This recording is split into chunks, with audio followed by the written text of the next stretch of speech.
দেখো আজকের যে চ্যাপ্টার সেটা হচ্ছে কি কার্যক্ষমতা শক্তি, এবং কার্যক্ষমতা শক্তি থেকে কোশ্চেন এসেছে। যেহেতু বলের পরে এই চ্যাপ্টারটা করলে বেশি সুবিধা হবে। এরপরে কার্যক্ষমতা শক্তির পরে আমি তোমাদের যেটা করাবো সেটা হচ্ছে গিয়ে তাপ শক্তি। কিন্তু এইবার আমার একটা জিনিস মনে হচ্ছে, আমি ক্লাস সকালের ব্যাচেও বলছিলাম, এএনএম এর ব্যাচেও বলছিলাম, যে 3 বছরের যে পরীক্ষা হয়েছে সেখানে কিন্তু আমি ইলেকট্রিসিটির কোশ্চেন পাইনি। তড়িৎ তড়িৎ থেকে কিন্তু কোনো কোশ্চেন নেই, এবং ওরা না এক একবার এক এক রকম চ্যাপ্টারকে টার্গেট করছে, এক একবার এক এক রকম চ্যাপ্টারকে টার্গেট করছে। তো এবার মনে হয় যেন আমার তড়িৎ থেকে কোশ্চেন আসবে, তাহলে তড়িৎ চ্যাপ্টারটা আমাদেরকে একটু ভালো করে করে নিতে হবে। শক্তির যে সমস্ত চ্যাপ্টার আছে, তড়িৎ শক্তি এই চ্যাপ্টারটা করে নিব, আলোক শক্তি এটা ভালো করে করে নিব, তারপরে যে শব্দ আছে শব্দটাও করে নিব। এই সমস্ত চ্যাপ্টারগুলো আর বল গতি তো লাগবেই। আর এখানে কার্যক্ষমতা শক্তি এটাও একটা চ্যাপ্টার, এই চ্যাপ্টারটাও ইম্পর্টেন্ট, এখান থেকেও কোশ্চেন এসেছে, এবং বেশ কিছু কোশ্চেন এসেছে এখান থেকে, 1 নম্বর 2 নম্বরের কোশ্চেন কিন্তু তোমাদের এসেছে। তো চলো আমরা চ্যাপ্টারটা বুঝে নিই, তারপরে কোশ্চেন অ্যান্সার করব। কি বলেছে দেখো, কার্য মানে কি। আমি এত ডিটেলসে পড়তে যাব না, যাতে খুব তাড়াতাড়ি হয়ে যায় চ্যাপ্টারটা বোঝা। কার্যের সংজ্ঞা কি বলেছে, বলেছে কোনো বস্তুর উপর বল প্রয়োগ করলে যদি বলের প্রয়োগ বিন্দু স্মরণ হয়, তাহলে প্রযুক্ত বল কার্য করেছে বলা হয়। ধরে নাও এখানে একটা বস্তু আছে, এবং এই বস্তুটার উপরে আমি একটা বল প্রয়োগ করলাম, এই বস্তুটার উপরে বল প্রয়োগ করলাম। বল প্রয়োগ করার ফলে বস্তুটা কি হচ্ছে, একটা নির্দিষ্ট দূরত্ব অতিক্রম করলো, বা নির্দিষ্ট ওর স্মরণ হলো। দূরত্ব মানে কি, নির্দিষ্ট দিকে স্মরণ হলো। দূরত্ব অতিক্রম করা মানে এখানে বলবো নির্দিষ্ট দিকে দূরত্ব অতিক্রম করলো বা স্মরণ হলো। ধরে নাও যে এখান থেকে এইটুকুর যেটা দূরত্ব, সেই দূরত্বটা হচ্ছে কি এস। এখান থেকে এইটুকুর যেটা দূরত্ব, বলের প্রয়োগ বিন্দু মানে কি, যেই বিন্দুতে বলটা প্রযুক্ত হচ্ছে, এটা হচ্ছে বলের প্রয়োগ বিন্দু। যে বিন্দুতে বলটা প্রযুক্ত হচ্ছে ও হচ্ছে গিয়ে বলের প্রয়োগ বিন্দু। এই বিন্দুটা এখানে কেউ জয়েন হবে মনে হচ্ছে।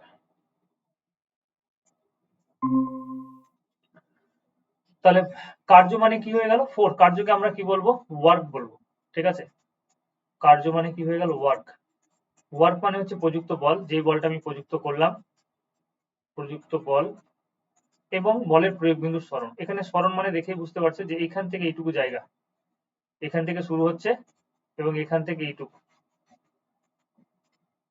আচ্ছা, এই চ্যাপ্টার গুলো শুধুমাত্র যে তোমাদের এখানে লাগবে সেটা না। এরপরে যে মিসলেনিয়াস এর পরীক্ষা আছে, মিসলেনিয়াস এর পরীক্ষাতে ফিজিক্স থেকে দেখবে 12টা মতো কোশ্চেন হয়, কেমিস্ট্রি থেকে 8টা কোশ্চেন, বায়োলজি থেকে 12টা কোশ্চেন, মানে টোটাল টোটাল হচ্ছে কি 32টা কোশ্চেন হচ্ছে কি তোমার সায়েন্স থেকে। অতএব আমরা যেটা পড়ছি সেটা কিন্তু কাজে লাগছে। Total 32 question. এরপরে যারা ধরো রেলের আরপিএফ এর পরীক্ষা যদি দাও, তাহলে দেখবে সেখানেও সায়েন্সের কোশ্চেন কিন্তু অনেক, সায়েন্সের কোশ্চেন কিন্তু অনেক, এবং সায়েন্সের যেটুকু পড়াচ্ছে তার বাইরে থেকে কোশ্চেন একটাও আসবে না। মানে 9 10 বই তুমি যদি খুঁটিয়ে পড়ো, আর কিছু এমসিকিউ তোমাকে তো প্র্যাকটিস করতে হবে, এরকম না যে এমসিকিউ প্র্যাকটিস করে হয়ে যাবে, তোমার কোশ্চেন সম্পর্কে তাহলে নলেজই থাকবে না। 9 10 বই তুমি খুঁটিয়ে পড়ানো অনেক আছে, অনেক জিনিস আছে, অজস্র জিনিস আছে পুরো, কোনো কোশ্চেন স্কিপ হবে না। একটা দুটো কোশ্চেন সেটা অন্য ব্যাপার, সেটা যদি ঘুরিয়ে পেঁচিয়ে দেয় সেটা অন্য ব্যাপার, কিন্তু বেশিরভাগ কোশ্চেনে তুমি পেরে যাবে। তাহলে কার্যের সংজ্ঞা কি বলেছে, কোন বস্তু, আমরা যে কার্য বলছি, কার্য মানে হচ্ছে প্রযুক্ত বল আর বলের প্রয়োগ বিন্দুর স্মরণ। তাহলে কার্যকে আমরা ওয়ার্ক দিয়ে বলবো। ফোর্স মানে আমরা এতদিন শিখে নিলাম ফোর্স মানে কি, আর স্মরণ মানে হচ্ছে কি এস। ফোর্সকে আমরা এরকম ভাবে লিখতে পারি, মাস ইন্টু অ্যাক্সেলারেশন। ঠিক আছে, এম জি। অ্যাক্সেলারেশনকে আমি জি দিয়েও বলতে পারি। ঠিক আছে, force mass into acceleration into s. তাহলে কার্য মানে কি হয়ে গেল, কার্য মানে হচ্ছে প্রযুক্ত বল আর বলের প্রয়োগ বিন্দুর স্মরণ। এটা হচ্ছে কি আমাদের সূত্র। এবার কোনো কোনো জায়গায় এই সূত্র আমরা ইউজ করব। ঠিক আছে, কোনো কোনো জায়গায় আমরা এই সূত্র ইউজ করব, mass into acceleration into g s, বা কোনো কোনো জায়গায় আমরা এম জি এস এর পরিবর্তে এইচ ও ইউজ করব। ঠিক আছে, কোনো কোনো জায়গায় তাহলে এটাও ইউজ হয়। এস মানে এখানে কি, অতিক্রান্ত দূরত্ব। এস মানে হচ্ছে স্মরণ। আবার এস এর জায়গাতে আমি এইচ বললাম, এইচ মানে হচ্ছে উচ্চতা, মানে যেটা স্মরণ। ঠিক আছে, এটা তোমার অভিকর্ষীয়, যখন কোন একটা বস্তু অভিকর্ষের বিরুদ্ধে উঠবে তখন সেক্ষেত্রে আমরা এইচটা লিখবো। চলো পরে আসছি, বলে দিচ্ছি তোমাদের। তাহলে এখানে কার্য মানে তো আমরা বুঝে গেলাম, কিন্তু আমাকে বলেছে যে কার্য আমরা পরিমাপ করবো কি করে, এটা হচ্ছে সব থেকে বড় ব্যাপার, যে আমরা কার্যের মানটা পরিমাপ করবো কি করে। তাহলে এখানে পরিমাপ করতে তোমাদের শিখিয়েছে, দেখো আমি যা যা বললাম সবকিছু এখানে বলেছে। ঠিক আছে, যে কার্যের পরিমাপ আমরা কিভাবে করব, যে ফোর্স যদি পাই, ফোর্সকে ডিসপ্লেসমেন্ট দিয়ে আমরা গুণ করে দিব। হ্যাঁ, ফোর্সকে আমরা ডিসপ্লেসমেন্ট দিয়ে গুণ করে দিব বা সরণ দিয়ে গুণ করে দিব, তাহলে এটা কার্যের পরিমাপ হয়ে গেল। কিন্তু কিন্তু যদি এরকম হয় যে একটা বস্তুর উপর যেটা বল প্রয়োগ করা হয়েছে সেটা এইভাবে করা হয়নি, এইভাবে করা হয়নি, বলটা প্রযুক্ত করা হয়েছে এইভাবে কোণে বরাবর, এরকম ভাবে প্রযুক্ত করা হয়েছে। তাহলে এইভাবে যদি বল প্রযুক্ত হয়, বলের প্রয়োগ বিন্দু হচ্ছে এটা, এই জায়গায় বলটা প্রযুক্ত হয়েছে, তাহলে সেক্ষেত্রে আমরা কিভাবে বের করব? সেক্ষেত্রে দেখো এইভাবে যদি বল প্রযুক্ত হয় এবং দেখা গেল বস্তুটা যেটা সরণ হলো সেটা এইদিকে হলো, বস্তুটার যেটা সরণ হলো সেটা এইদিকে হলো, বল প্রযুক্ত করেছি আমি এই বরাবর, কিন্তু বস্তুটার সরণ হয়েছে এইটুকু, মানে এখান থেকে এইটুকু সরণ হয়েছে,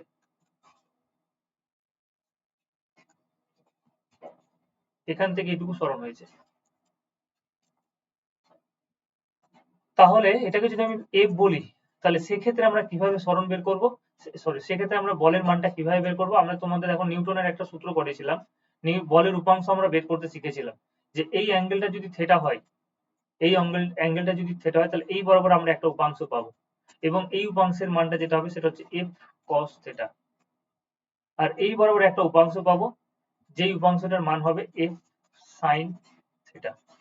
তাহলে দুটো উপাংশ পেলাম, একটা হচ্ছে কি যেই বরাবর বস্তুটা এগোচ্ছে সেদিকে, আর একটা উলম্ব দিকে একটা উপাংশ পেলাম। তাহলে আমরা যদি বলি যে এক্ষেত্রে কৃতকার্যের মান কত, তাহলে কৃতকার্যের মান হচ্ছে প্রযুক্ত বল, তাহলে বল কোনটা? বল হচ্ছে এফ কস থেটা, এবং দ্রুত বা সরণ কত হচ্ছে? সরণ হচ্ছে ডি। তাহলে এই সূত্রটা আমরা মনে রাখবো। যদি আমার অ্যাঙ্গেল না থাকে, যদি অ্যাঙ্গেল না দেয়, তাহলে তো কোনো সমস্যাই নেই, যদি অ্যাঙ্গেল না দেয় তাহলে তো কোনো সমস্যাই নেই, তাহলে সেক্ষেত্রে আমরা ফোর্সের সাথে ডিসপ্লেসমেন্টে গুণ করে দেবো।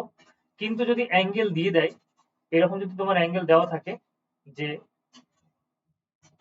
যেই অ্যাঙ্গেলে বস্তুর সরণ যেদিকে হচ্ছে তার সাথে যেটা অ্যাঙ্গেল করেছে সেটা হচ্ছে থেটা, তাহলে সেক্ষেত্রে আমরা কৃতকার্যের মান যেটা করবো সেটা হচ্ছে F cos theta into D.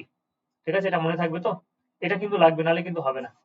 এবার আমি কস থেটার মানগুলো তোমাদের বলে দিই, কারণ কস থেটার মানগুলো লাগবে। এদিকে কস থেটা, মানে আমি একবার ডিরেক্টলি বলে দিচ্ছি যেই মানগুলো আমাদের দরকার। cos 0 এর মান, cos 0 মান হচ্ছে 1, cos 30 ডিগ্রির মান তোমাদের লিখেছিলাম মনে হয়, cos 30 ডিগ্রির মান হচ্ছে √3/2,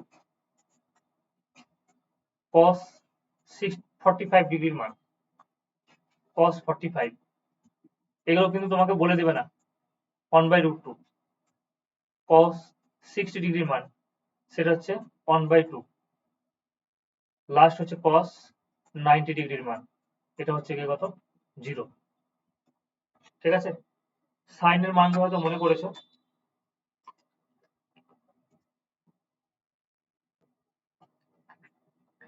উল্টাটা হবে এটা। হুম, সাইনের মানটা হচ্ছে এর উল্টো, মানে আমি যদি একটা টেবিল দিয়ে দেখিয়ে দিই তাহলে হয়তো বেশি সুবিধা হবে। 0 degree, 30 degree, 45 degree, 60 degree, 90 degree. এখানে আমি লিখলাম cos, আরে সরি এখানে লিখলাম sin, থেটা ধরে নাও, এটা থেটার মান হচ্ছে এটা, এখানে আমি লিখলাম sin, আর এখানে লিখলাম আমি cos। তাহলে যখন 0 হবে, sin 0 এর মান হচ্ছে 0, 30 ডিগ্রির মান কত? হাফ, 45 ডিগ্রির মান হচ্ছে 1/√2, 60 ডিগ্রির মান কত? √3/2, 90 ডিগ্রির মান হচ্ছে 1। এবার cos sin এর যেটা মান আসবে সেটাই কিন্তু কোনাকুনি বরাবর চলে আসবে। দেখো cos 0 এর মান কত হবে? sin 90 ডিগ্রির মান 1 হলো, √3/2 পেয়েছি, এখানে √3/2 পাবো, 1/√2, 1/2, 0। এটা মান তুমি যদি না মুখস্থ রাখো তাহলে অঙ্ক হবে না, অঙ্ক করতে পারবে না। ঠিক আছে, তোমাকে যদি বের করতে বলে যে cos 30 ডিগ্রির মান, তাহলে তুমি বের করবে কি? sin 60 ডিগ্রির মান। 30 এর সাথে 60 যোগ করলে 90 হয়, তাহলে তুমি sin এর মানটা মনে রাখো, তাহলে cos এর মান এমনি হয়ে চলে যাবে। sin 60 ডিগ্রির মান কত? √3/2। তোমাকে যদি বলে যে cos 45 ডিগ্রির মান বের করো, তাহলে তুমি sin 45 ডিগ্রি বের করবে। তোমাকে দেখতে হবে যে কার সাথে যোগ করে 90 হচ্ছে, তাহলে 45 এর, তাহলে sin 45 বের করো না, সেটা হচ্ছে 1/√2। তোমাকে যদি বের করতে বলে যে cos 60, তাহলে 60 এর সাথে কত যোগ করলে? 30 যোগ করলে 90 হয়, তাহলে sin 30 বের করো না, sin 30 ডিগ্রি বের করো না, sin 30 ডিগ্রি মানে হচ্ছে 1/2। তোমাকে যদি বের করতে বলে যে cos 0 ডিগ্রি, তাহলে তুমি দেখো 0 এর সাথে কত যোগ করলে 90 হয়, তাহলে 90 যোগ করলে হয়, তাহলে sin 90 ডিগ্রি মানে হচ্ছে কি তোমার 1। তোমাকে যদি বের করতে বলে cos 90 ডিগ্রি, তাহলে কত যোগ করলে 90 হবে? তাহলে এটা 0 যোগ করলে 90 হবে। তাহলে sin 0 মানে কত? 0। এইভাবে তুমি মনে রাখতে পারো, আর না হলে ডিরেক্টলি মুখস্থ করে নাও, যার যেটা সুবিধা। sin এর মান মুখস্থ করলে cos এর মান মুখস্থ হয়ে যায়, কারণ কিছু কিছু জায়গায় অঙ্ক থেকে কিন্তু ক্যালকুলেশন লাগবে। আচ্ছা, এবার যদি বলা হয় যে কার্য কেমন, দেখো কার্য আমরা কি বললাম যে কার্য হচ্ছে একটা স্কেলার রাশি। কেন স্কেলার রাশি বলো তো? বল তো স্কেলার রাশি না, বল তো ভেক্টর রাশি। কারণ আমি যেটা বল প্রয়োগ করব সেই বলের পরিপ্রেক্ষিতে আমার সরণ কোন দিকে হবে আমি কিন্তু ফিক্স নেই, বস্তুটা কোন দিকে যাবে সেটা কিন্তু ফিক্স নেই। অনেক সময় কি হয় যে কোন একটা বস্তুর উপর বল প্রয়োগ করলাম, সেই বস্তুটা কি হচ্ছে এরকম জাম্প করতে করতে গেল সামনের দিকে, তাহলে সেক্ষেত্রে দিক পরিবর্তন হয়ে যেতে পারে। যেদিকে বল প্রয়োগ করবো সেই দিকে যে সরণ হচ্ছে সেরকম কোনো বাধ্যবাধকতা নেই। তাহলে সেই জন্য কার্য হচ্ছে কি একটা স্কেলার রাশি, এটা মনে রাখবো যে কার্য হচ্ছে কি স্কেলার রাশি। এবার চলে এসো যে কার্যের সিজিএস এবং এসআই একক। কার্যের সিজিএস এবং এসআই একক। তাহলে কার্য মানে কি পেলাম? কার্য মানে হচ্ছে কৃত কার্য মানে হচ্ছে ফোর্স ইনটু ডিসপ্লেসমেন্ট। তাহলে সিজিএস পদ্ধতিতে কি বলেছে? আর্ক বলেছে। কার্যের সিজিএস একক যেটা, সিজিএস একক সেটা হচ্ছে কি আর্ক, ই আর জি। কার্যের সিজিএস একক হচ্ছে আর্ক। তাহলে আর্ক মানে কি? যে কোন একটা বস্তুর উপর, এটা হচ্ছে কি দেখো কার্যের দুই ধরনের একক হয়, একটা হচ্ছে পরম একক, ঠিক আছে, পরম, একটা হচ্ছে পরম একক, আর একটা হচ্ছে অভিকর্ষ একক। দেখো অভিকর্ষ একক লেখা আছে। পরম একক মানে কি? যে কোন একটা বস্তু কোন একটা লেয়ারের উপরে পয়েন্ট অফ কন্ট্যাক্টে আছে, তাহলে সেই ক্ষেত্রে বস্তুর উপর বল প্রয়োগ করলাম, বস্তু কোনো একটা দিকে পার্টিকুলার দিকে সরণ হচ্ছে, সেখান থেকে আমরা কার্যের যেটা মান বের করছি সেটা হচ্ছে পরম এককে। কিন্তু কোন একটা বস্তুকে যখন আমরা অভিকর্ষীয় বলের বিরুদ্ধে যদি বস্তুটাকে ওঠানামা করি, বস্তুটাকে উপরে তুললাম বা উপর থেকে নিচে ফেললাম, যখনই অভিকর্ষের ত্বরণ কাজ করবে তখন সেটা কি হয়ে যাবে? অভিকর্ষীয় একক চলে আসবে। সেই জন্য আমরা কার্যের দুটো একক নিচ্ছি। আর্ক মানে কি? এক আর্ক। এক আর্ক মানে হচ্ছে গিয়ে কোন একটা বস্তুর উপর আমি এক ডাইন বল প্রয়োগ করলাম, এবং এক ডাইন বল প্রয়োগ করার ফলে বস্তুর যেটা সরণ হলো সেটা হচ্ছে 1 সেন্টিমিটার। তাহলে এটাই হচ্ছে এক আর্ক। তাহলে কার্যের যেটা সিজিএস একক সেটা হচ্ছে আর্ক। এক আর্কের মানে কি? যে কোন একটা বস্তুর উপর আমি এক ডাইন বল প্রয়োগ করলাম, এক ডাইন বল প্রয়োগ করে বস্তুটার সরণ যদি 1 সেন্টিমিটার হয়, তাহলে আমরা এটাকে বলবো এক আর্ক। এখানে সেই জন্য বলেছে যে কোন বস্তুর উপর এক ডাইন বল প্রয়োগ করলে যদি বলের প্রয়োগ বিন্দুর সরণ বলের অভিমুখে 1 সেমি হয়, তাহলে তাকে আমরা কি বলবো? এক আর্ক। একই রকম ভাবে কি বলেছে? এসআই পদ্ধতিতে কার্যের পরম একক হচ্ছে জুল। এক জুল মানে কি? এক জুল মানে হচ্ছে আমি এক ডাইন বল প্রয়োগ করলাম, এবং এক ডাইন বল প্রয়োগ করার ফলে বস্তুটার যেটা সরণ হলো সেটা হচ্ছে 1 মিটার। তাহলে 1 জুল মানে হচ্ছে গিয়ে 1 নিউটন। বইটা আমি 1 নিউটন বল প্রয়োগ করলাম, এবং 1 নিউটন বল প্রয়োগ করার ফলে বস্তুটার সরণ হলো 1 মিটার।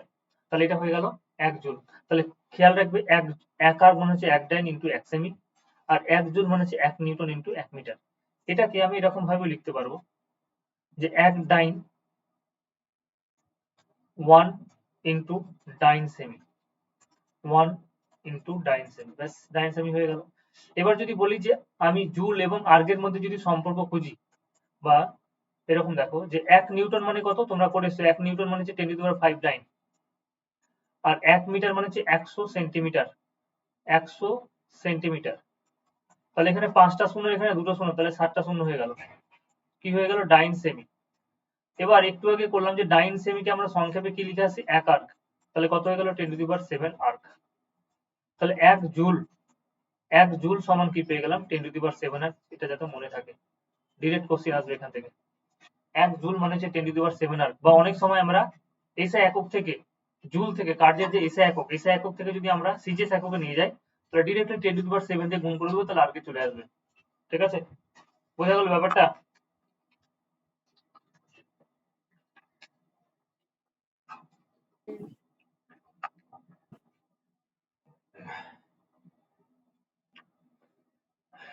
বলো বুঝতে পারছো কিনা? হ্যাঁ।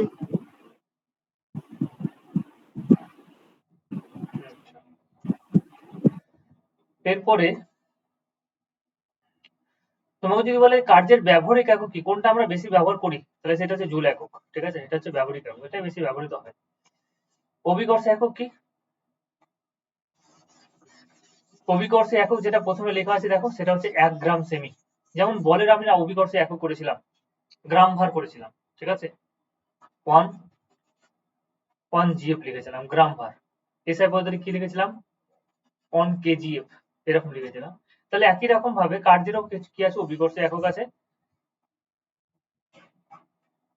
কার্য মানে যেহেতু বল ইন্টু সরণ, সেই জন্য আমরা কি বলছি বল তার মানে 1 গ্রাম ভার, 1 গ্রাম সেমি, সরি 1 গ্রাম সেমি। 1 গ্রাম সেমি মানে কি, যে 1 গ্রাম সেন্টিমিটার মানে কি, সিজিএস পদ্ধতিতে 1 গ্রাম সেমি মানে কি, যে 1 গ্রাম ভরের কোনো বস্তুকে অভিকর্ষের বিরুদ্ধে 1 সেমি উপরে তুলতে যে পরিমাণ কৃতকার্য করতে হবে সেটা হচ্ছে 1 গ্রাম সেমি। তাহলে আমরা যদি বলি যে 1 গ্রাম সেমি মানে হচ্ছে গিয়ে 1 গ্রাম সেমি, এই বলটার মান হচ্ছে গিয়ে 1 গ্রাম ভরের কোনো বস্তুকে অভিকর্ষে বলের বিরুদ্ধে আমরা নিয়ে যাচ্ছি, তাহলে যে পরিমাণ প্রযুক্ত বল হবে সেটা হচ্ছে গিয়ে 1 গ্রাম সেমি। তাহলে আমরা যদি কৃতকার্যের মান বের করি, তাহলে 1 গ্রাম দেখো মাস ইন্টু অ্যাক্সেলারেশন ইন্টু হচ্ছে ডিস, আমি এখানে লিখে দিচ্ছি দেখো 1 গ্রাম সেমি বল মানে কি, এটা তো একটা কার্য, কার্য মানে কি প্রযুক্ত বল ইন্টু সরণ,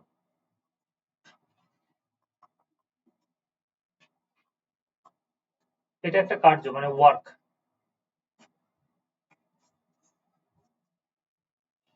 অভিকর্ষে এককে কি হচ্ছে 1 গ্রাম সেমি বলছে, এটা হচ্ছে একটা ওয়ার্ক। এটা মানে কি হবে ফোর্স ইন্টু ডিসপ্লেসমেন্ট। তাহলে ফোর্স মানে কত 1 গ্রাম ভরের কোনো বস্তু,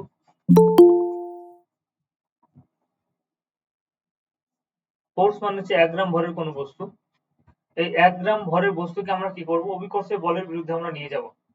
1 গ্রাম ভরের কোনো বস্তু আছে এটাকে আমরা অভিকর্ষের বলের বিরুদ্ধে নিয়ে যাব কত 1 সেন্টিমিটার।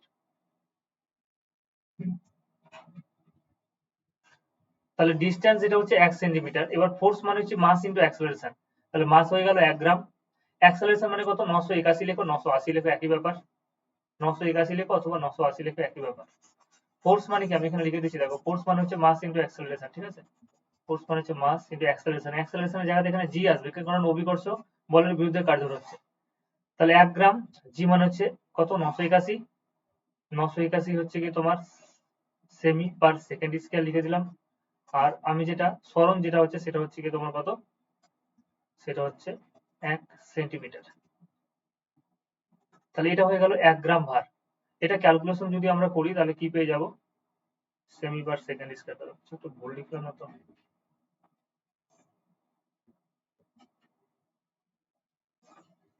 গ্রাম সেমি পার সেকেন্ড,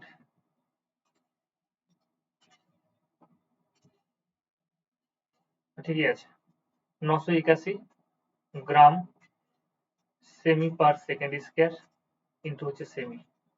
এটাকে যদি আমরা ভেঙে লিখি তাহলে 981 গ্রাম সেমি পার সেকেন্ড স্কয়ারকে আমরা কি বলে এসেছি ডাইন বলে এসেছি, আর এটা সেমি হয়ে গেল। আর ডাইন সেমিকে আমরা কি বলবো আর্ক বলবো।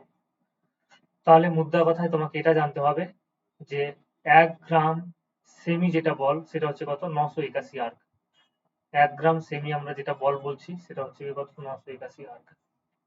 ঠিক আছে, বোঝা গেল বলো। এটা আর একবার বলে তো। আচ্ছা 1 গ্রাম সেমি বল মানে কি কোন একটা বস্তুকে কোন একটা 1 গ্রাম ভরের কোন একটা বস্তুকে অভিকর্ষীয় বলের বিরুদ্ধে আমরা 1 সেমি নিয়ে যাচ্ছি। তাহলে 1 গ্রাম ভরের কোন বস্তু অভিকর্ষীয় বল মানে অভিকর্ষীয় ত্বরণ 981, 1 সেমি নিয়ে যাচ্ছি মানে 1 সেমি দিয়ে গুণ করলাম। ঠিক আছে, কারণ কার্য মানে ফোর্স ইন্টু ডিসপ্লেসমেন্ট, ফোর্স মানে হচ্ছে মাস, অ্যাক্সেলারেশন ইন্টু ডিস্টেন্স মানে সরণ। তাহলে মাস মানে হচ্ছে 1 কেজি, অভিকর্ষে বলের বিরুদ্ধে নিয়ে যাচ্ছি সেই জন্য 981 সেমি পার সেকেন্ড স্কয়ার, আর ডিস্টেন্স মানে এখানে সরণ হচ্ছে কত 1 সেন্টিমিটার। তাহলে সবগুলোকে গুণ করলে কত হচ্ছে 981 হলো, কারণ সবগুলোতে 1 আর 981 আছে। গ্রাম সেমি পার সেকেন্ড স্কয়ার ইন্টু সেমি হলো, গ্রাম সেমি পার সেকেন্ড স্কয়ারকে আমরা বলেছি ডাইন হয়, গ্রাম সেমি পার সেকেন্ড স্কয়ার কে আমরা বলি ডাইন। ঠিক আছে, এটা সিজিএস একক, গ্রাম সেমি পার সেকেন্ড স্কয়ার ডাইন বলে এসেছি। ডাইনের সাথে সেমি গুণ করলাম, আর ডাইন সেমি মানে কি আর্ক, একটু আগে তো বললাম যে ডাইন সেমি মানে কি হচ্ছে আর্ক। তো এই যে দেখো ডাইন সেমি আমরা আর্ক বলছি, এখানে লিখলাম ডাইন সেমি, ডাইন সেমি মানে আর্ক। বোঝা গেল? হ্যাঁ। আচ্ছা এটা যদি না বুঝো তাহলে আমি আরেকটা বুঝিয়ে দিচ্ছি, সেটা হচ্ছে এবার তোমাকে যদি বলে যে একটা হচ্ছে অভিকর্ষ একক, একটা সিজিএস পদ্ধতি, একটা এসআই পদ্ধতি। এসআই পদ্ধতিতে কি বলেছে, এসআই পদ্ধতি সেটা হচ্ছে 1 কেজি 1 গ্রাম সেমি, এটা হচ্ছে 1 kilogram metre. 1 kilometre metre, 1 kilogram metre. এটাও একটা কার্য। এটা মানে কি? এটা হচ্ছে ওয়ার্ক। তাহলে ওয়ার্ক মানে হচ্ছে ফোর্স ইনটু ডিসপ্লেসমেন্ট। ফোর্স মানে হচ্ছে mass into acceleration into distance. Mass মানে কত আছে? 1 কেজি আছে। অভিকর্ষে বলের বৈধনী আছে, তাহলে 9.8 টন হবে। Same meter per second square হয়ে গেল। আর সরণ কত হচ্ছে? 1 মিটার। তাহলে গুণ করলে কত পেয়ে যাব? 9.8 one kg meter per second square into meter. তাহলে কেজি মিটার পার সেকেন্ড স্কয়ারকে আমরা জেনে এসেছি বলে, সেটা কি হয়ে যায়? নিউটন হয়ে যায়। আর নিউটন মিটারটাকে আমরা কি বলবো? নিউটন মিটারকে আমরা বলবো জুল। ঠিক আছে, কারণ আমরা কি বলেছিলাম দেখো, যে আমরা পরম এককে বলেছিলাম যে 1 কিলোগ্রাম, 1 কিলোগ্রাম না, কি বলেছিলাম দেখো তো পরম একক। আর নিউটন মিটারকে কি বলেছিলাম? যে কোনো বস্তুর উপর 1 নিউটন বল প্রয়োগ করলে যদি বলের প্রয়োগ বিন্দুর সরণ 1 মিটার হয়, তবে তাকে আমরা কি বলবো? 1 জুল বলবো। ঠিক আছে, 1 জুলের সংজ্ঞা কি ছিল? 1 জুলের সংজ্ঞা ছিল, কোন একটা বস্তুর উপর 1 নিউটন বল প্রয়োগ করলাম, এই 1 নিউটন বল প্রয়োগ করার ফলে বস্তুটার যেটা সরণ হলো সেটা হচ্ছে 1 মিটার। তাহলে এটাকে আমরা বলবো 1 জুল। তাহলে 1 নিউটন মিটার। সেই জন্য আমরা এখানে কি লিখছি? যে নিউটন মিটারকে আমরা ডিরেক্টলি কি লিখছি? জুল লিখে দিচ্ছি। তাহলে 1 কেজি, 1 কিলোগ্রাম মিটার, এটা অভিকর্ষীয় একক, সেটা হচ্ছে কি তোমার কার্যের। এসআই অভিকর্ষীয় একক যেটা হচ্ছে 1 কেজি কিলোগ্রাম মিটার, এটার মান তাহলে কত পেলাম? 9.81 জুল। এটার মানে তোমাকে মনে রাখতে হবে, এটার মানে তোমাকে মনে রাখতে হবে যে 1 গ্রাম সেন্টিমিটার সমান হচ্ছে 981 ডাইন, আর 1 কিলোগ্রাম মিটার মানে কত হয়ে গেল? 9.81 জুল। তাহলে আশা করি একটু বোঝা গেছে। এতে কোনো সমস্যা নেই তো নাকি? ওটা আর্ক হবে না? কোনটা গো? হ্যাঁ, এটা আর্ক হবে, ভুলে গেছি, আর্ক হবে, সরি, আর্ক, এটা আর্ক হবে, ঠিক। আচ্ছা, এবার চলে এসো, এবার তোমরা চলে এসো, সেটা হচ্ছে গিয়ে এখানে লেখা আছে, হ্যাঁ, সংক্ষেপ করে লেখা আছে, তোমরা একটু পড়ে নিও। 1 কিলোগ্রাম মিটার মানে হচ্ছে 9.8 জুল বা 8 টন, জুল যেটা বলবে। আর 1 গ্রাম সেমি মানে হচ্ছে 981 আর্ক। বেশ, এবার কার্যের প্রকারভেদ বলেছে। কার্যের প্রকারভেদ মানে কি? বলের দ্বারা কার্য। একটা হচ্ছে বলের দ্বারা কার্য, একটা হচ্ছে বলের বিরুদ্ধে কার্য। ঠিক আছে, বলের দ্বারা কার্য মানে কি? বলের দ্বারা কার্য আমি এখানে সংক্ষেপে বলে দিচ্ছি, যে কোনো একটা বস্তুকে 5 তলা ছাদের উপর নিয়ে গেলাম, যেই বস্তুটার ভর হচ্ছে m, 5 তলা বিল্ডিং এর উপর নিয়ে গেছি এবং বস্তুটাকে উপর থেকে ছেড়ে দিলাম। তাহলে বস্তুটাকে যখন উপর থেকে আমি নিচে ছাড়বো, তাহলে বস্তুটার সরণ নিচের দিকে হচ্ছে, দেখো সরণ নিচের দিকে হচ্ছে এবং অভিকর্ষের ত্বরণও নিচের দিকে হচ্ছে। তাহলে এটা বলবো বলের দ্বারা কার্য। কারণ এই যে অভিকর্ষের ত্বরণ, সেটা বস্তুটার গতিবেগটাকে আস্তে আস্তে বাড়াচ্ছে বা বস্তুটাকে নিচে ফেলতে সাহায্য করছে। তাহলে যেদিকে সরণ হচ্ছে সেদিকে অভিকর্ষের ত্বরণ কার্য হচ্ছে, যেদিকে বস্তুটা এগোচ্ছে সেদিকে অভিকর্ষের ত্বরণ সবসময় অনুরূপে কাজ করছে। তাহলে এটা হলো বলের দ্বারা কার্য। তাহলে বল যেই অভিমুখে কার্য করছে, বস্তুর সরণও যদি সেই অভিমুখে হয়, তাহলে সেটাকে আমরা বলবো বলের দ্বারা কার্য। বল যেই অভিমুখে ক্রিয়া করছে, বস্তুর সরণও যদি সেদিকে হয়, অভিকর্ষের বল দেখো এদিকে, বস্তুর সরণ এদিকে, তাহলে এটাকে আমরা বলের দ্বারা কার্য বলবো।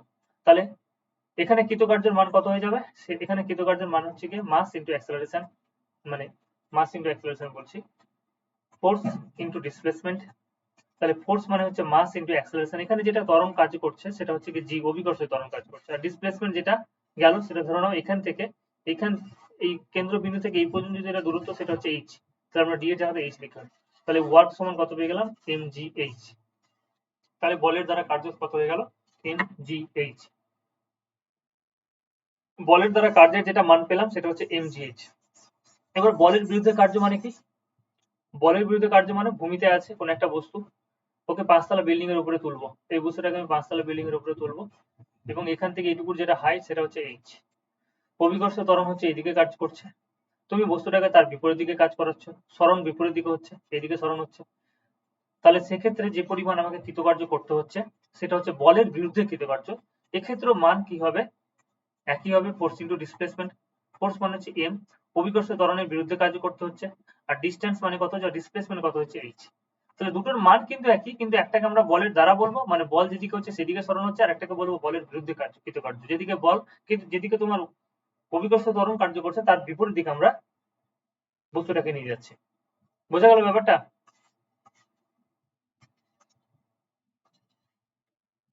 হ্যাঁ। বেশ, তাহলে এটা হয়ে গেল বলের দ্বারা কার্য, বলের বিরুদ্ধে কার্য। আর আমি এটা বলছি না, তোমরা সংজ্ঞা টঙ্গা গুলো একটু দেখে নিও, একই জিনিস বলেছে। এবার এখানে দুটো জিনিস বলেছে, একটা হচ্ছে স্প্রিং কে যখন আমরা দুই দিক দিয়ে টানছি, দুই হাত দিয়ে টানছি, তখন এখানে এখানে কি তোমার কার্য হচ্ছে না? হ্যাঁ, এখানেও কার্য হচ্ছে, কারণ এখানেও তোমার ফোর্স কাজ করছে, এবং এখানে স্প্রিংটা কি হচ্ছে, সরণ করছে, তাহলে এখানেও কৃতকার্য হচ্ছে। একটা বেলুনকে যখন ফোলানো হচ্ছে একটা পাম্পারের মাধ্যমে, তাহলে সেক্ষেত্রে ফোর্স আমরা প্রয়োগ করছি, এবং সেক্ষেত্রে সরণও কার্যকর হচ্ছে, তাহলে সেক্ষেত্রে কি হচ্ছে, ফোর্স ইন্টু ডিসপ্লেসমেন্ট আমাদের কার্য হচ্ছে। তাহলে দুটো একটু দেখে নিই। তাহলে বেলুনের ফোলানো বলো অথবা স্প্রিং কে টানা বলো, যেখানে ফোর্স অ্যাপ্লাই হবে সেখানে কিন্তু কৃতকার্য হবে। এবার তাহলে কখন কখন বল কার্য করে না, মানে একটা বল আমি প্রয়োগ করলাম কিন্তু সেক্ষেত্রে তার কোনো কৃতকার্য হলো না, এটা কখন হবে? একটা বল আমি প্রযুক্ত করলাম আর সেক্ষেত্রে কোনো রকম তোমার কৃতকার্য হলো না, তার মানে তোমাকে বলতে চাইছে যে W সমান 0 কখন হবে, W সমান 0 কৃতকার্য কখন শূন্য হয়ে যাবে। এক নম্বর কেস হচ্ছে গিয়ে দেখো, যদি এই যে সমীকরণ, এই সমীকরণে আমি যদি D সমান 0 বসিয়ে দিই, D সমান 0 যদি হয়ে যায়, আচ্ছা D সমান 0 হয়ে যাওয়া মানে কত হচ্ছে, W সমান হচ্ছে ফোর্স ইন্টু 0, মানে 0 হয়ে গেল, কৃতকার্য শূন্য হয়ে গেল। তার মানে একটা বল আমি প্রয়োগ করছি কিন্তু বলের প্রয়োগ বিন্দু সরণ হচ্ছে না। তোমাদের নিশ্চয়ই তোমরা যেখানে ক্লাস করবে তার সামনে দেওয়াল আছে, তোমরা দেওয়ালে ধাক্কা মারো, দেখবে দেওয়ালটা সরবে না। তাহলে দেওয়াল যদি না সরে তাহলে সেক্ষেত্রে তুমি বল তো প্রয়োগ করছো কিন্তু তোমার বলের প্রয়োগ বিন্দু দেওয়ালের সরণ ঘটছে না। এই যে সরণ ঘটছে না, যার ফলে এটাকে আমরা কি বলবো, কার্যহীন বল হয়ে গেল। তাহলে এখানে তুমি যেটা বল প্রয়োগ করছো সেই বলের কিন্তু কোনো সরণ হলো না, যার ফলে এই বলটা কি হয়ে, এই কৃতকার্যের মান কত হয়ে গেল, 0 হয়ে গেল। ঠিক আছে, এক নম্বর কেস এটা। দুই নম্বর কেস, কখন কার্য 0 হয়ে যাবে, আর একটা কেস হচ্ছে যদি f এর মান 0 হয়ে যায়। f এর মান কি করে 0 হয়, f 0 হলে f প্রয়োগ করবো আর f এর মান 0 হয়ে যাবে, এটা আবার কি করে সম্ভব? f 0 হলে কি হয়ে যাবে, 0 ইন্টু d, মানে আলটিমেট 0 হয়ে গেল। f 0 হয়, কিছু কিছু ক্ষেত্রে f 0 হয়ে যায়। f এর মানটা কিভাবে 0 হয় আমি দেখাচ্ছি, দেখো এখানে, যে আমরা একটু আগে বললাম যে w সমান হচ্ছে গিয়ে f cos θ, যদি অ্যাঙ্গেল নিয়ে হয় তাহলে f cos θ ইন্টু d করব। এবার cos θ এর মান কিন্তু 0 হয় গো। cos θ এর মান কখন 0 হয়, যখন 90 ডিগ্রি হবে, θ এর মান যখন 90 ডিগ্রি হয়ে যাবে। কারণ আমরা বললাম যে cos 90 ডিগ্রির মান হচ্ছে sin 0 এর সাথে সমান, এবং কত হয় সেটা 0 হয়ে যায়, তাহলে এটা তখন 0 হয়ে যাবে। এটা 0 কি করে হলো, f এর সাথে cos 90 ডিগ্রি গুণ আছে, তাহলে f ইন্টু 0 ইন্টু d, তাহলে আলটিমেট কত হয়ে যাচ্ছে, 0 হয়ে যাচ্ছে। তার মানে বুঝতে পারলাম যখন অ্যাঙ্গেলটা 0 হয়ে যাবে। অ্যাঙ্গেলটা 0 কিভাবে হবে, অ্যাঙ্গেলটা 0 বলছি, অ্যাঙ্গেলটা 90 ডিগ্রি কখন হবে, অ্যাঙ্গেলটা 90 ডিগ্রি, দেখো এখানে একটা উদাহরণ দিয়েছে, কোন একটা ব্যক্তি সামনের দিকে হেঁটে যাচ্ছে, ঠিক আছে, আর ও কি করেছে, ওর যে সুটকেস সেটা হচ্ছে গিয়ে, ওর সরণ হচ্ছে সামনের দিকে, এবং যেটা বল কার্যকর হচ্ছে, বা তুমি এরকম ভাবে বলতে পারো, এই যে সুটকেসের সরণ হচ্ছে সামনের দিকে, এবং বল যেটা কার্যকর হচ্ছে, বস্তুটার ওজন, মানে সুটকেসের যেটা ওজন m ইন্টু জি, এটা তো একটা বল, ফোর্স, সেটা নিচের দিকে কার্যকর হচ্ছে। তাহলে এই যে অ্যাঙ্গেলটা, এটা কত ডিগ্রি হয়ে গেল, 90 ডিগ্রি। তাহলে সুটকেসের সরণের সাথে যেটা বল কার্যকর হচ্ছে, সুটকেসের উপর যেটা প্রযুক্ত বল কার্যকর হচ্ছে সেটার সাথে 90 ডিগ্রি অ্যাঙ্গেল করছে, তাহলে এই ক্ষেত্রে কৃতকার্য কি হয়ে যাবে, শূন্য হয়ে যাবে। তাহলে বস্তুর সরণ এবং প্রযুক্ত বলের মধ্যে যদি অ্যাঙ্গেল 90 ডিগ্রি হয়ে যায় তাহলে কি হয়ে যাবে, কৃতকার্য শূন্য হয়ে যাবে।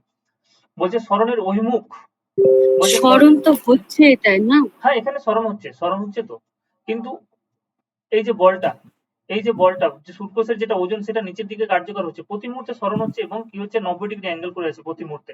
তাহলে 90 ডিগ্রি অ্যাঙ্গেল হলে সেক্ষেত্রে কি হয়ে যাবে, কৃতকার্য শূন্য হয়ে যাবে। সেই জন্য বলছে দেখো, সরণের অভিমুখে বলের উপাংশ যদি 0 হয় তাহলে কৃতকার্য কি হয়ে যাবে, শূন্য হয়ে যাবে। তাহলে কৃতকার্য, এই যে দেখো, অভিকর্ষে বলের দিকের সঙ্গে 90 ডিগ্রি কোণ করছে, কারণ সুটকেসের সরণ অভিকর্ষে বলের দিকে 90 ডিগ্রি কোণ করছে। অভিকর্ষে বলটা নিচের দিকে কার্যকর হচ্ছে, নিচের দিকে কার্যকর হচ্ছে, জিটা তোমার নিচের দিকে কার্যকর হচ্ছে, মানে বস্তুটার ওজন নিচের দিকে কার্যকর হচ্ছে, তার সাথে সুটকেসের যেটা সরণ সেটা সামনের দিকে কার্যকর হচ্ছে, এবং এদের মাঝখানে যেটা অ্যাঙ্গেল সেটা সবসময় হচ্ছে 90 ডিগ্রি, যার ফলে সরণ কি হয়ে যাবে, যার ফলে বল কি হয়ে যাবে, কৃতকার্য কি হয়ে যাবে, শূন্য হয়ে যাবে। উপাংশ যেটা পেয়ে যাব, সরণের দিকে যেটা উপাংশ পাবো সেটা হচ্ছে f cos 90 ডিগ্রি, আর এটার মান হচ্ছে 0, 0 সাথে কোনো কিছু গুণ করলে সেটা কি হয়ে যাবে, 0 হয়ে যাবে। তাহলে শুধুমাত্র তোমাকে মনে রাখতে হবে যে কখন বল কার্য করে না, যখন সরণ শূন্য হয়ে যায়, আর 2 নম্বর হচ্ছে সরণের দিকে যদি উপাংশ 90 ডিগ্রি হয়, সরণের দিকে যদি বলের উপাংশ 90 ডিগ্রি হয়ে যায় তাহলে সেক্ষেত্রে কৃতকার্য 0 হয়ে যাবে। এই যে কার্যহীন বল যেটা বলেছে সেই একই কনসেপ্ট, যে সূর্যের চারিদিকে পৃথিবী ঘুরছে, তাহলে পৃথিবীর সরণ ধরে নাও এইদিকে, কোন একটা বিশেষ অবস্থানে, এই অবস্থানে সরণ তো এইদিকে, এবং সূর্য পৃথিবীকে যেই বল দিয়ে আকর্ষণ করছে, যে বলে আকর্ষণ করছে তার সাথে এই যে দেখো এই বরাবর যদি আমি উপাংশটা নিই, এটা 90 ডিগ্রি অ্যাঙ্গেল হচ্ছে, সেটা হচ্ছে f cos 90 ডিগ্রি। তাহলে সেই জন্য বলের মানটা এইদিকে কি হয়ে যাবে, f cos 90 ডিগ্রি মান কত হয়ে যাবে, 0 হয়ে যাবে, কারণ cos 90 ডিগ্রি আছে, cos 90 ডিগ্রি ভ্যালু হচ্ছে 0। তাহলে এই সরণ বরাবর এই বরাবর কিছু বলের উপাংশ কত হয়ে গেল, 0। সেই জন্য হচ্ছে যে বল বস্তুর গতির অভিমুখে লম্বভাবে ক্রিয়া করায় কোনো কার্য করে না সেই বলকে আমরা কার্যহীন বল বলবো। যে বল বস্তুর গতির অভিমুখে লম্বভাবে ক্রিয়া করে কোনো কার্য করে না সেই বলকে আমরা বলবো কার্যহীন বল। এক মিনিট দাঁড়াও।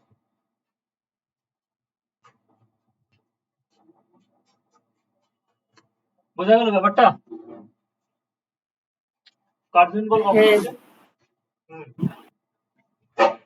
স্যার বুঝলাম, পৃথিবীর যে কোনো সাইডে থাকুক না কেন 90 ডিগ্রি হবে।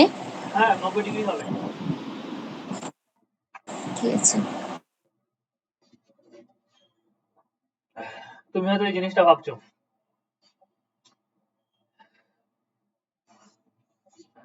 এখানে সূর্য আছে, এখানে পৃথিবী আছে,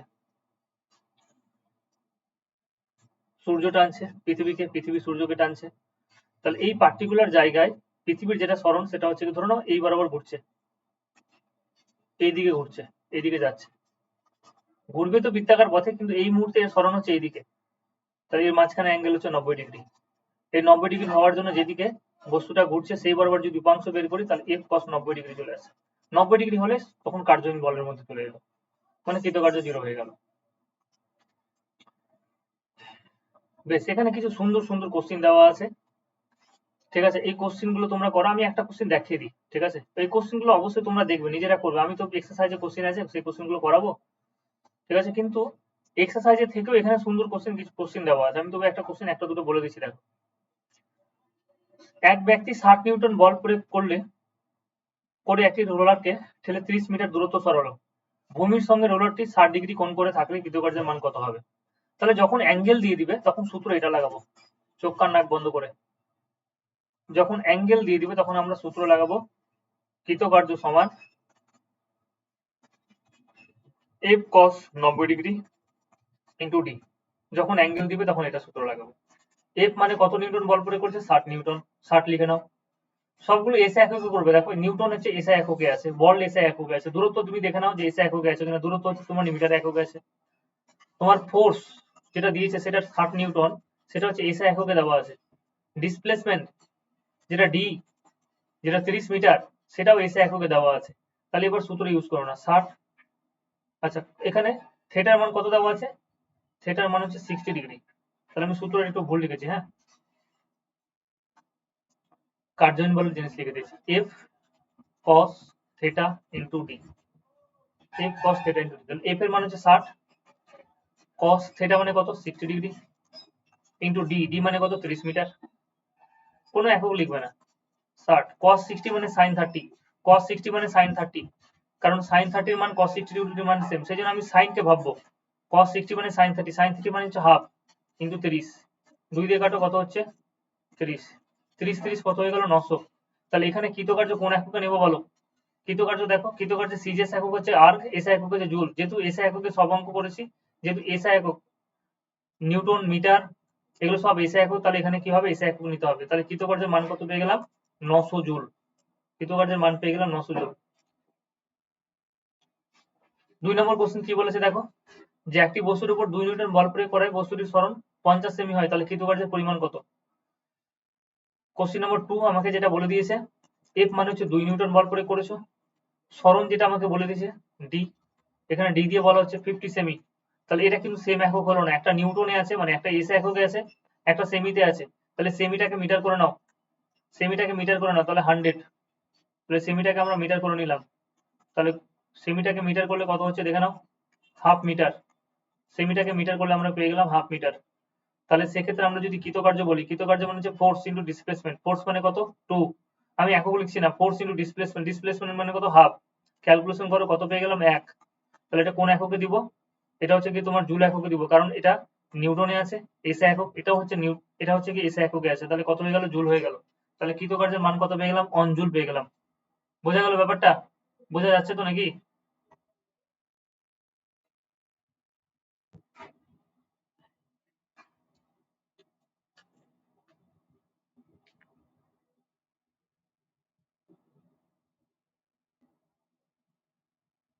যা, কারো কোনো রেসপন্স নেই কেন? হুম,